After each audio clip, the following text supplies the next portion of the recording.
Hey, welcome to part 5 of Church Live Streaming, The Essential Guide.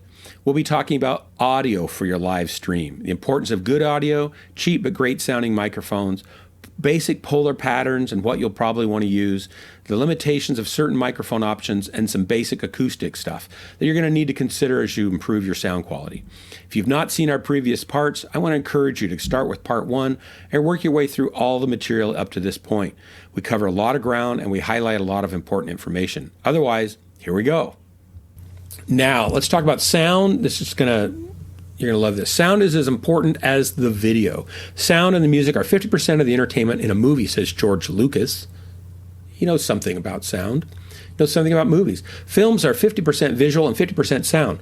Sometimes sound even overplays the visual. That's David Lynch. He's a director. The truth is, for me, it's obvious that 80% of a movie is sound. That's Danny Boyle. I don't even know. I imagine he's a director. I don't know. And this is Bruce Searle. He's famous. No, he's not famous. The sound and the music are 50% of the entertainment in a movie. I'm stealing George Lucas. The other 50% is the audio. The audio, the sound, the music, the sound effects, the voice, everything you hear is actually more important than what you see. So, if you can only have good audio or good video, then choose good audio over choose better video. And getting good audio is 90% technique and knowledge, and it's only 10% gear. Maybe closer to 95% technique and knowledge and 5% gear. Most things for better sound are free or cheap. So, as with lighting, control is key. Control your room, control your noise, control the acoustics, placement of the microphone and the sound sources or musicians in the room, and your levels and direction and angle of all of that stuff. I'm not going to do a whole thing on acoustics. I'm not going to do a whole thing on microphone technique and microphones and stuff like that. I'll do a little bit of that, but we'll start with the basics and give you a little bit about that. Let's talk about acoustics. Hard surfaces reflect, and they reflect all frequencies if they're dense, hard surfaces, like concrete walls, concrete floors, concrete ceilings, concrete walls. You go into a concrete room or a tile room or shower tile room, they're dense, they're hard, they bounce everything back, all frequencies. Large rooms and halls, I'm getting ahead of myself. Soft, dense, and absorptive surfaces soak up sound. They don't reflect sound. They soak it up and make it disappear. They turn it into mechanical heat energy. So you can control a room by sucking up some of the sound what would normally be bouncing around in there. And so if you're miking from a distance, you're going to pick up a lot of the bounce around sound and not so much of the person you're trying to mic or the instrument you're trying to mic. But if you come in close, you're going to isolate that person or that sound, and you won't have to have your mic up as loud, so then you can turn down, in effect, all the room ambient sounds.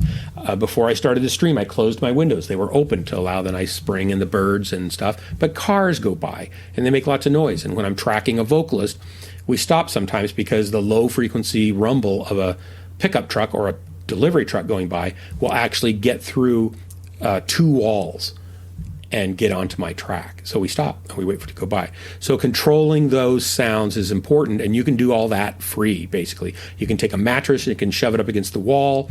You can hang some, close your curtains. Whenever I track vocals, I close the curtains and absorb all that high reflection coming off the windows. And I've got big floor-to-ceiling curtains, and I bought heavier grade duty curtains just so they'd have more absorptive power. And then I have some sound baffling panels that are 2x2 that I put up on the walls. I lean them up against the walls, or I lean them against the dresser, pull out a drawer and put them in the dresser drawer, leaning against the top of the dresser so they kind of lean there. And I put those directly perpendicular to the microphone and the wall. So like if it's the wall and the microphone's here in the middle, I put a sound absorber on this end and a sound absorber on that end, and the sound bounces into the wall and disappears. Otherwise, it would bounce back and cause standing wave interference and stuff. So think about where your sound's coming through. The thing you can do is walk around literally and clap in the room and listen to the reflections and where they come from and if they're bright or dark and harsh, and then decide, okay, where are they minimal, or where are they at least more pleasant, and put your microphone there, and put your instrumentalist or your vocalist there, and then get rid of secondary or at least first reflections in that room by putting up a blanket or putting up a chair in the way or anything that absorbs. I use, if I have a chair and I need to, I'll put more laundry on it to soak up low bass frequencies, and I'll put the chair in the corner if I have to. Or you can put bass traps in the corner. These little pyramid thingamajiggers here are just foam sound absorption panels. You can buy them and put them on the wall, but unless you're going to do this all the time, you don't want to do that. So just use what's there. That works fine. Doesn't matter. So find the best place in the room. Use that. Treat your room absorption.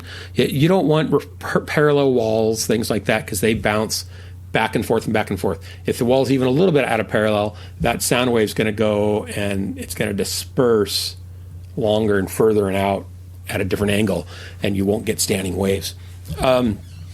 So remove the early reflections. The more instruments that you put in a room playing and singing at the same time, if you're doing a band, the more important it is to isolate those instruments from each other and the noise in the room. So you do that by using a microphone that has a pickup pattern that is either controllable or set at a fairly narrow directional cardioid type pickup pattern. We'll talk about that in a second. And you want to get that mic source close to that instrument, so that you don't have to turn it up very much, because the instrument will still be loud enough, and you can minimize those other things. You want at least, rule of thumb is, you want at least 12 dB of separation of volume level between any instrument and any other mic in the room. And I always try to go for more. You do that by putting things between the players. It doesn't look good, but if you're tracking it live, you can find some things that don't look as bad, right? Maybe you do it strategically and artfully. I don't know. Normally, if you're gonna track, like, you could actually have your players play to a pre-recorded track and they look good. You don't care what it sounds like. There's ways to do that too. But I'm just saying, if you're going to do it live, think about the acoustics and soak up some of that sound. Use close miking whenever possible. Direct feeds when you can. Stuff like that. Now, something else is, you're not going to be able to pitch correct a singer if there's a piano bleeding into their channel. So if you've got a singer and a vocalist, don't have the singer stand right in front of the piano with the microphone aiming directly back at the piano, because then that microphone's going to pick up a lot of piano. And if they're singing out of tune and you want to pitch correct them, and there are real-time pitch correction plugins that you can run during your stream, it's going to tune them, but at the same time it will pull the piano out of tune, and then that's horrible. So you don't want that, because it'll blend that back in with the stream. So in that case, it's better to have your vocalist stand to the side of the piano with the mic aiming away from the piano, or behind the piano with the mic aiming back away from the piano, and not in front with it aiming back at the piano. Just a little tip there. You'll want to mix in another room. Don't mix in the same room that all the sound's in. Even if you've got a good set of cans, there's just so much bleed that comes in. Until you get a good mix with proper EQ, and so you can kind of save that, you just want to do it in another room. So even if you have to get an extension and bring your headphones out underneath the door and leave your board in there, go out and listen to it somewhere else so you can hear it, and then go, okay, I need to lower the bass, and I need to bring up this. Okay, and you go back in and make a couple more tweaks, go out, close the door again, check it again. And we're going to talk about mixing next, I think.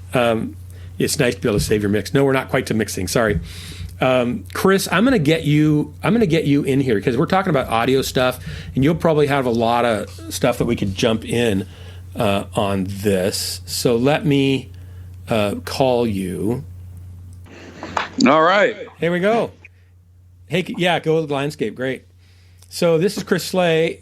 Chris has become, unbeknownst to him, he's become my friend over the last year or so, and mainly because he doesn't rail too hard at me when I make dumb comments on the worship talk group. That makes him, qualify. And I'm going to get you here onto a shot.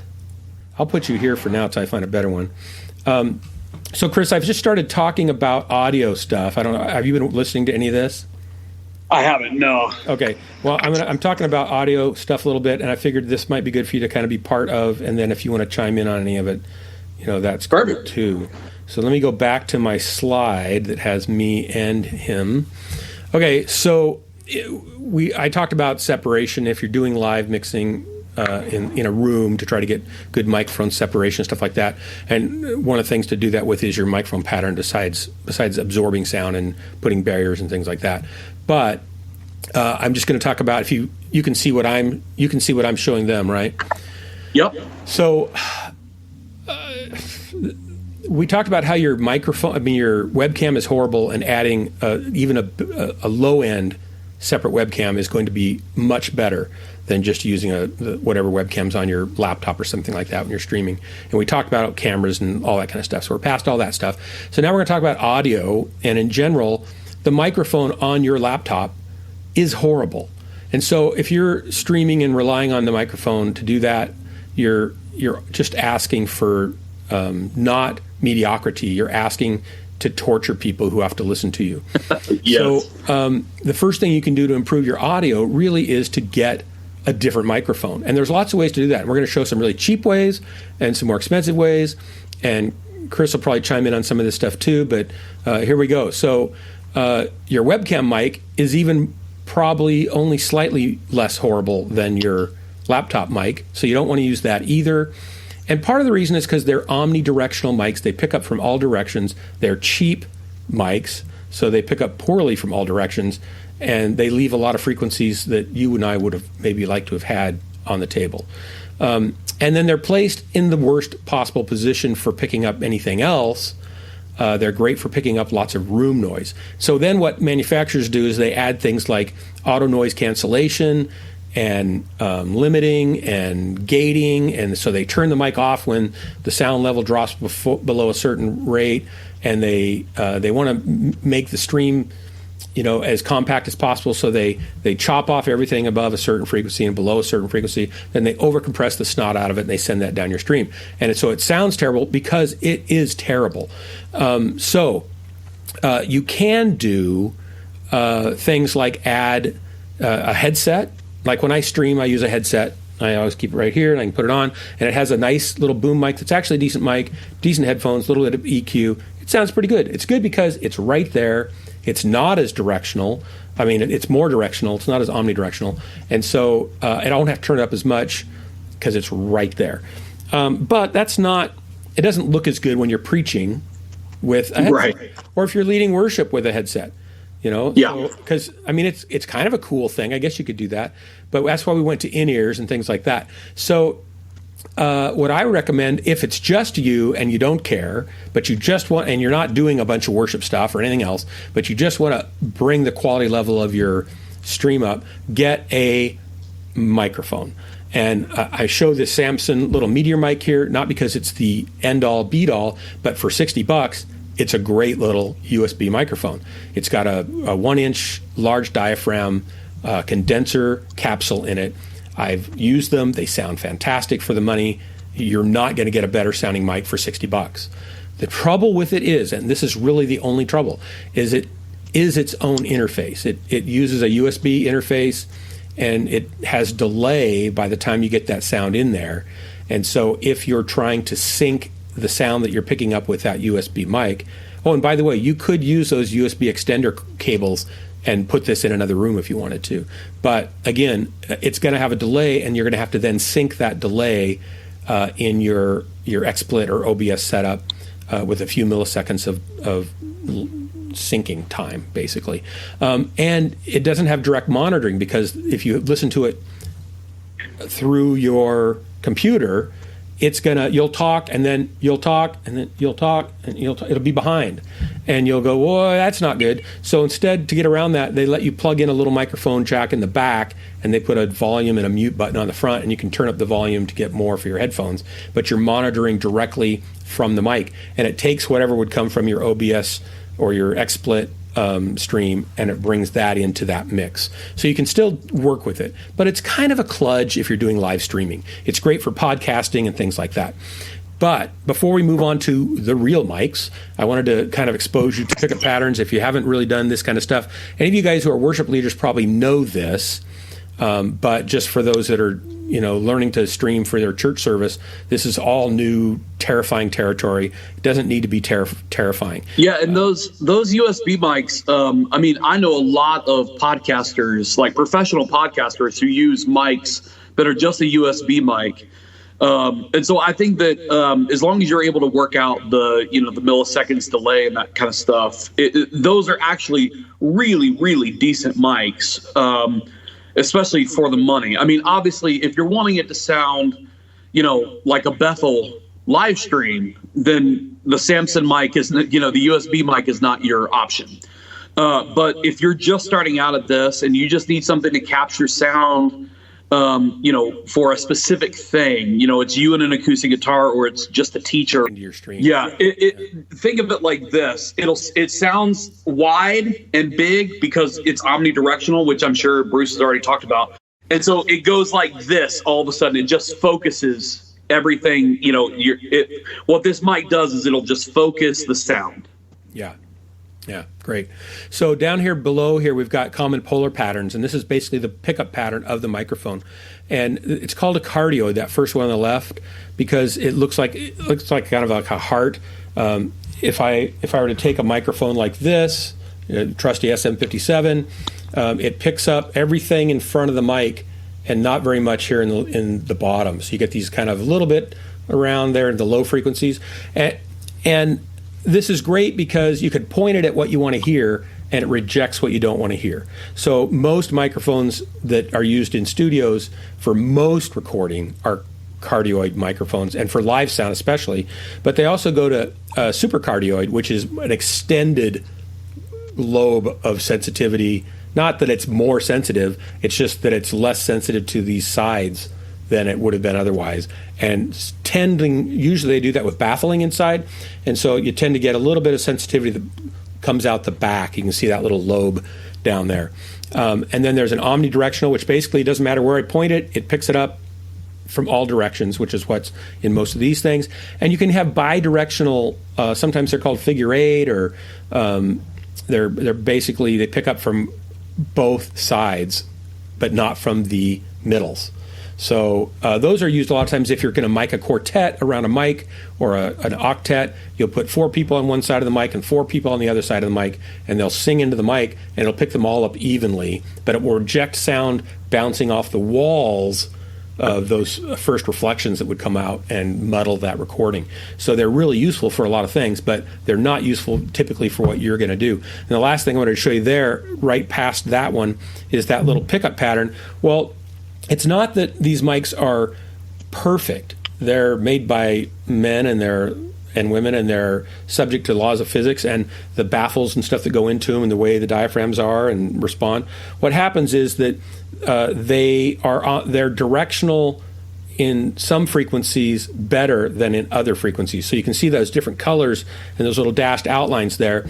The highs are going to be picking up in one pattern, and the loads are going to be picking up in a different pattern. So the better mics handle this problem better. And so they're going to be more accurate and consistent for off-access sound. So if I'm miking over here and I'm moving the mic, notice I'm not pointing the mic at me, but if I'm moving a mic and I'm a little bit off-access, so you've got two people sharing a mic, I'm not losing high frequencies over here on a better mic. I'm still getting those. On a cheaper mic, I'm going to get a little duller as I move off axis of that microphone. So as you're looking at microphones and trying to say, what do I want? Generally, you're going to want a cardioid, and generally, you're going to want one that's a little better than a cheap one. Chris, anything you want to add to that? No, that sounds, that's very, very educational. Oh, I was educational. Okay, so we're going to move on. I think I got off my little thing here. So I didn't mention this, but you should have a good set of cans. If you're mixing and you don't have monitors and stuff to trust, you should get yourself a good set of headphones. And I don't know what Chris thinks about this, but I've got I've got 4 or 5 different sets of headphones around here, but the ones that I trust and I do studio level mixing on when I need to are Sony MDR 7506s. They're 25 years old, but they sound fantastic. They're clean, clear, articulate, they're open, they're balanced, and they're accurate. They don't give you a hyped bass. Oh yeah, they're really rocking a bass. Like these Sennheiser HD 280 Pros. They're really popular, and kids love them because the bass just kicks out of them. But I don't want to mix off those things because they're lying to me. And the Sonys are really great for having an accurate representation. If you can get a good mix on a pair of Sony headphones, you'll put those through studio monitors and you'll be pretty close. You can get. Yeah, I've got these ATH M50Xs from Audio Technica. Mm-hmm. And these are the best headphones that I've ever used, and they're relatively cheap. I think you can get these for less than $100 now. And they are very, very accurate. I typically, because I am mixing in a room that is not perfectly treated. It's got some treatment, but it's not like a perfect studio room. And I do a lot of pro mixing. Then what I'm able to do is I'm able to trust these headphones to get me close, and then I go off of my studio monitors and I go back and forth between the two, and I'm always checking. So getting a good pair of headphones is absolute something that you need. Yeah. And these MDRs are $99 too, and so for Yep. under $100 you can get several different headphones that people who do mixing, who are engineers, trust. So check that out. Basically, so USB mics we talked about a little bit. The Yeti Pro, the Blue Yeti Pro is really popular. I would steer clear from it. It actually doesn't sound as good as that little Samson Meteor mic, and it's $200 or so, and it's big and bulky, and I just wouldn't bother with it because it has the same limitations. And the other thing that people do is they tend to get pop filters, and honestly, unless you spit a lot when you talk and you have that mic right in front of you, if your mic's right here, then yeah, you need a pop filter because you're going to get plosives. But if you're off slightly aiming at your mic and your plosives are going past that mic and you're back a little bit, there's no reason to have a pop filter. And it's huge and it's ugly. So if you stick this big pop filter up in front of you on a wide angle lens, because wide angles, remember, when you look at wide angles, things that are closer to you on a wide angle lens look huge. Now look, this is 6 inches away from that, and it's bigger than my head. This is how big it really is. So if you put a big pop filter between you and a mic on a webcam, a wide angle lens, it's going to make that thing look really big and cover up most of your face. People, they want to see your face. Even my face, people would rather see than a big black disc. So don't bother with a pop filter unless you're actually tracking vocals and you have a vocalist that is spitting or is going to be so close on that mic and on access that they're going to cause trouble. I track a YouTube artist who has 300,000 followers, and I only put a pop filter there to keep her from going closer than I want her to go, not because she needs a pop filter. You just don't normally need it. So there you go. Hey, that's the end of part 5. In our next section, we'll be talking about professional level microphones, connecting a basic mixer or a more sophisticated automated mixing solution. We'll talk about audio interfaces that are used with computers and DAWs and how those can be integrated into your stream. We'll talk about mixing for live streams, special effects like reverbs and compressors, and basic tools for getting a good live mix. Whether that's for yourself, for a small combo, for guests, or for a full live worship band. Don't miss this section. It's super important. And if you haven't already, be sure to click that subscribe button and the notification bell and share this with somebody who maybe has less than lustrous sound quality in their stream. They'll appreciate it. We'll appreciate it. See you soon.